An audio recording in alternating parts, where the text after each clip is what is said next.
All right, here we are, Cumming, Georgia. We're outside Beaver Toyota. This is a great office. We already lost our A-cam, so we're going to forget that even existed. We're pivoting to the other things. We got the B-cam that is not on the Wi-Fi. Actually, just pause it. We're going to just pause it, Nathan.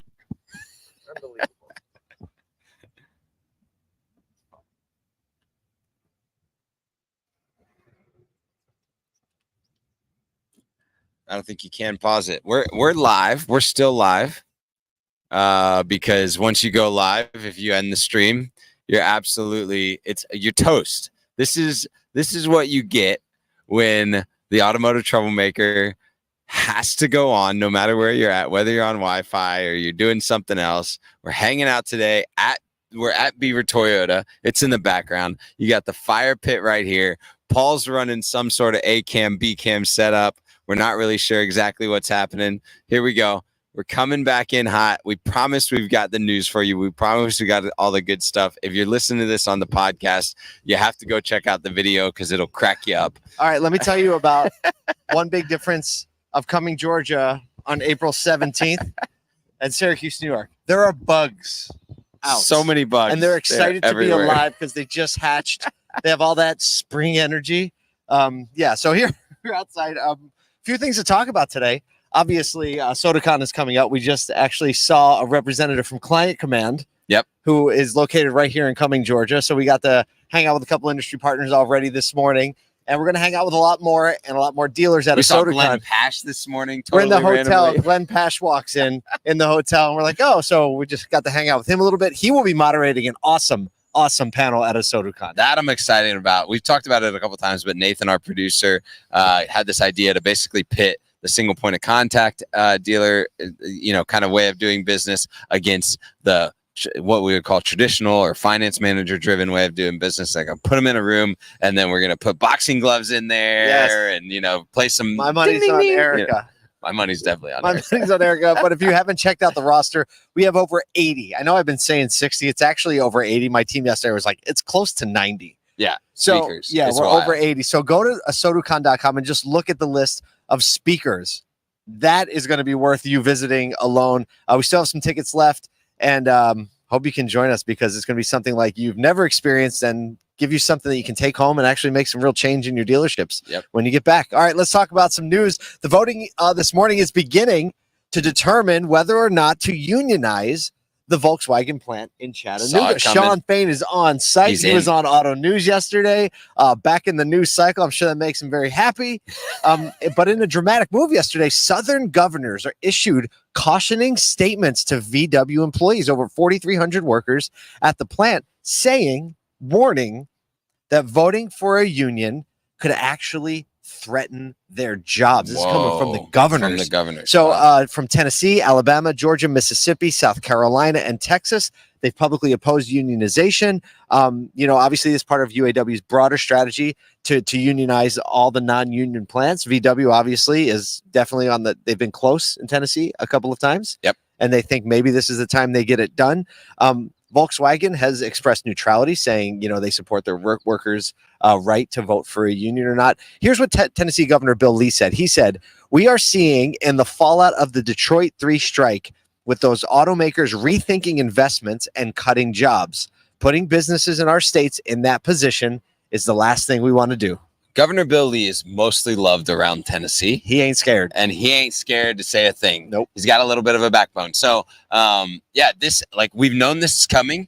It's been said by Sean Fain a few times, like, this is where we're headed. We know he's been in Chattanooga a couple times, so it's no surprise. It'll be interesting to see what the workers come up with, whether or not they kind of side with the governors or side with the idea of Sean Fain that actually provides a long-term income for them. Yeah, so, they're going to side with what they think is in their best interest. Always. I trust the reasonableness of people in Tennessee to make a good decision. For the most part. I'm not going to say what that is. You're like, it depends on what part. It depends on what part. Tennessee's a big state. It's a big state, yeah. Okay. The next story is in a callback to 2019. It looks like Autonomy may be back in the sights of industry experts and culture yesterday as the Autonomous Vehicle Industry Association, AVIA or AVIA, I don't know, published their trust principles self-driving cars like Cruise and Waymo. Obviously, there's a lot of conversation and skepticism following, some notable incidents and accidents, specifically in San Francisco.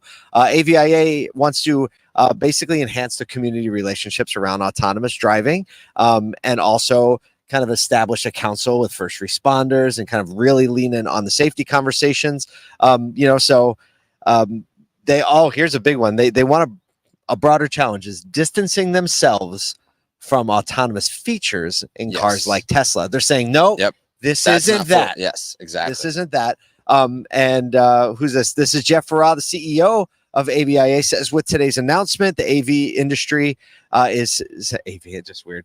I want to say audio video. Autonomous vehicle industry is sending a message saying we believe that public trust in autonomous vehicles is essential to their acceptance, and that the autonomous vehicle industry must earn and maintain that trust. So back in the convo. Back in the combo for sure. When you look at these trust principles, like you just go and we've linked it in the show notes, but it's all about, the policy. So they did a or whatever that is, a MANA. TRUST.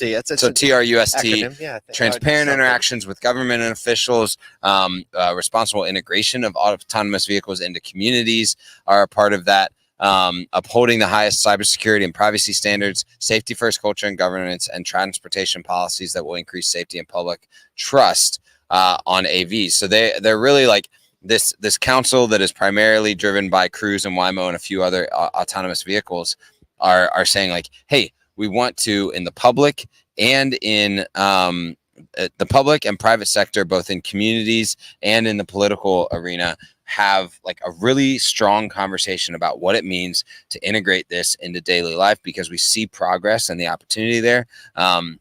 So just kind of like, well, one, I didn't even know that the Avia existed. So cool to kind of understand there. But cool to see them placing trust as the central point of what we need to be able to move forward. Here's the thing, like what politicians vote for laws, people vote for politicians, people vote according to like their principles and what they trust. And so they need the people to say like, we want autonomous vehicles, we back it. Because if they do, the politicians can, and then they can keep, developing the tech. Yep.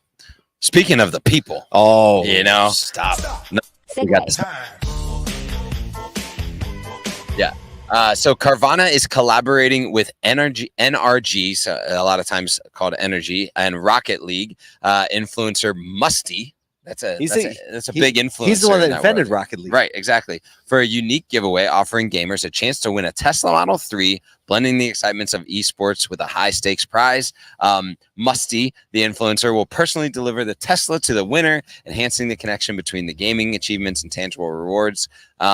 They have recently also done what's called a Gamers Combine, where they awarded a $10,000 prize and a creator contract to a gamer. So they've been, Carvana has really been looking to live in the pop culture arena, but now, giving the Tesla Model 3 away. Brian Tortata, the Energy head of sales, said, having Musty personally hand over a car to one fortunate fan exemplifies our commitment to crafting moments that merge the thrill of gaming with real world excitement. So cool to see Carvana getting in there. It is, but I have a question.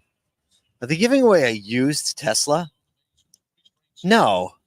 Who wants to win a used car? Nobody wants to win a used car. I mean, not for something like this. So it's like a little bit of a weird, like, is Carvana's going to buy a Tesla from Tesla and give it to them? I don't know what it's going to be, but I mean, it's always fun to say like this. We know that Tesla has made inroads in the gaming community, in the influencer community. Mr. Beast, obviously a big part of that. He talks about Tesla a lot. He's always giving away Teslas on his shows and on his episodes. Marquez Brownlee drives a Tesla, another influencer, and all of these, all of these kind of run in the same circle. So it makes sense. It makes sense for Carvana to get, but I think there's like a little confusion in there. Like Carvana sells used cars. Carvana used cars. Are you going to give away a used Tesla? Yeah. Like new. Also, like back to the Carvana doesn't spend any, or Tesla doesn't spend any money on marketing. Here it is, right there. Yeah, they know what all these gamers want now? They all want Model 3s. Tesla. Right? I know it. Well, there you go. There's a Wednesday's worth of news. We're gonna spend some time in a dealership today. Spend some time with the people on the front lines, trying to make things a little bit better, trying to learn a little bit more, trying to bring all those things back to you and bring a lot of them. And some of the people that are here at Beaver Toyota, we're going to bring to you at ASOTU CON May 14th, 15th, 16th. So make sure you check out ASOTUCON.com, and we will see you tomorrow.